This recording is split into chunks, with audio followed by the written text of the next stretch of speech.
అలాగే పసుపు అన్నది ఆత్ ఆత్మాభిమానానికి ఒక నిలువెత్తు రూపం.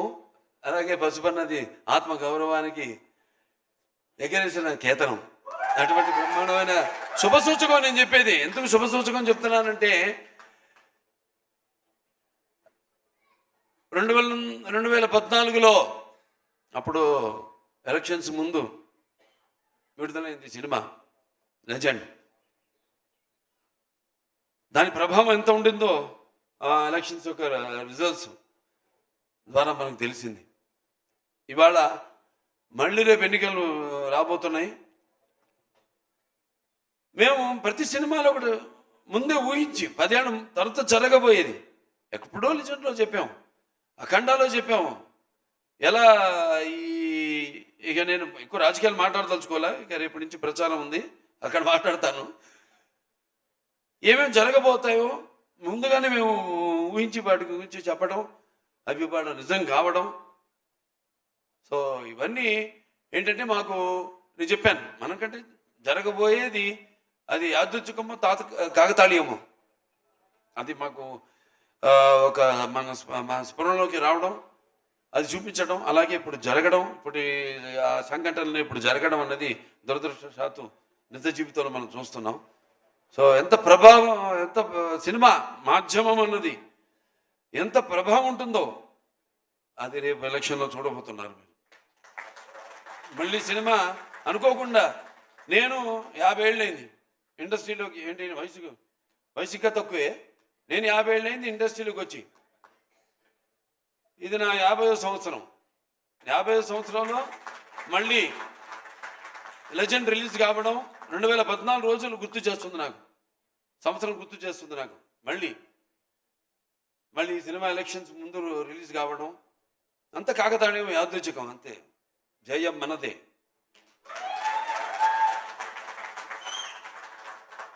అలాగే మరి సినిమాకు పనిచేసిన మా దర్శకుడు బోయపాటి గురించి గారికి నేను ఎన్నోసార్లు ఆయన గురించి చెప్పాను. మేము ఒక సినిమా అయిందంటే 2 సినిమా గురించి ఆలోచించాం. అంటే 2 సినిమా అంటే నా ఆర్డర్లో అయితే అది ఏది ఫస్ట్ సినిమా మంది అఖండానా అట్లా అనిపిస్తుంది.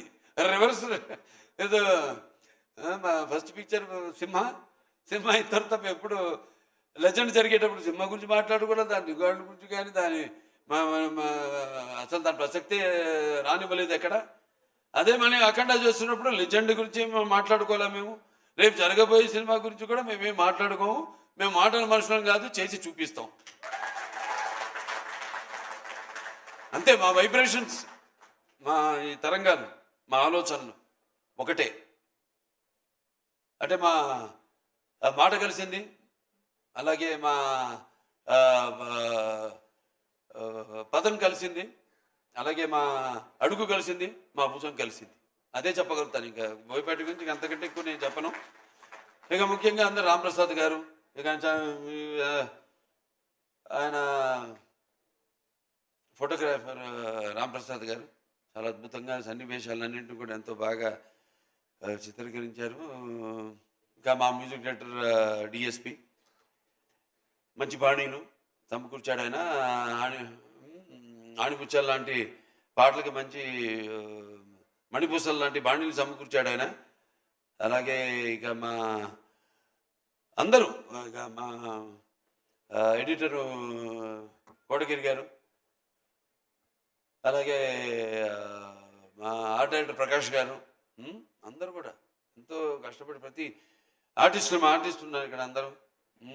ఇక్కడ సోనాల్ చౌహాన్ గారు అటు అందంతో పాటు ఆవిడ నటన అదర్ డైమెన్షన్ కూడా, అంటే ఒక నాణ్యానికి 2 వైపులా ఆవిడ అటు అందం ఇటు అభినయం రెండింటిని కూడా ఎంతో బాగా ఆవిడ న్యాయం చేసి, అలాగే రాధిక ఆప్టే ఆవిడ, అలాగే ఇక ప్రతి ఒక్కరు కూడా. జగపతి బాబు గారి గురించి ప్రత్యేకంగా చెప్పాలి. ఆయన పాత్ర ఒప్పుకున్నందుకు, ఎందుకంటే ఆయన ఎంతో చూశాడు జీవితం. ఒక కుటుంబ హీరోగా ఆయన ప్రారంభించి ఆయన ఈ యొక్క నటన అటు నుంచి మరి ఇటువంటి పాత్రను ఆయన ఒప్పుకోవడం, ఆయన బోయపాటి గారు అంటే నిజంగా అది విలన్ కాదు, అందులో అదొక పాత్ర అంతే. ఆ పాత్ర నవరసాలు, ఆ నవరసాల్లో ఒక్కొక్క మనిషి అతని ఏ పరిస్థితులను బట్టి సిచ్యువేషన్స్ అండ్ అంటాం మనం ఇప్పుడు ఆల్వేజ్ సర్కమ్స్టాన్సెస్, వాటిని బట్టి మనిషి ఎలా దానికి రియాక్ట్ అవుతాడు అన్నది ఈ సినిమాలో ప్రతి పాత్ర కూడా అటువంటిదే. అలాగే మా మిగతా నటులు అందరూ కూడా, శ్రావణ్ గారు ఉన్నారు, మా సమీర్ గారు ఉన్నారు, చిట్టి గారు, మా వెంకటేశ్వరరావు, కోటేశ్వరరావు, సారీ ఆనందరాజు గారు, దాని తర్వాత రచిత గారు, ప్రియా, అందరూ, చలపతిరావు గారు చెప్పినట్టు ఆయన మిస్ అవుతున్నాం ఇవాళ. ఆయన ఆత్మ శాంతించాలని ఆయన ప్రార్థిస్తున్నాను. ఇక ఎంతోమంది అంటే ఈ సినిమా కోసం కష్టపడ్డారు.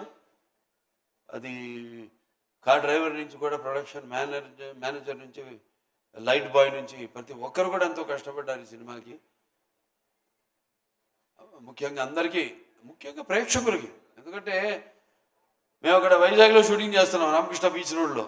అక్కడ గుర్రం ఇవన్నీ మర్చిపోలేను నేను జీవితంలో. అద్దం పగలు కొట్టుకు వెళ్ళాలి. అప్పుడు డైరెక్టర్ గారు ఏంటి మీరు ఏదో అనుకున్నారు, ఏదో వేరే రకంగా తీద్దామని. వీళ్ళు అడిగారు ఏంటండి అది ఏంటి ఇదంతా అంటిస్తున్నారు నన్ను అడిగితే, అంటే ఆయనకి నా మీద నమ్మకం అది.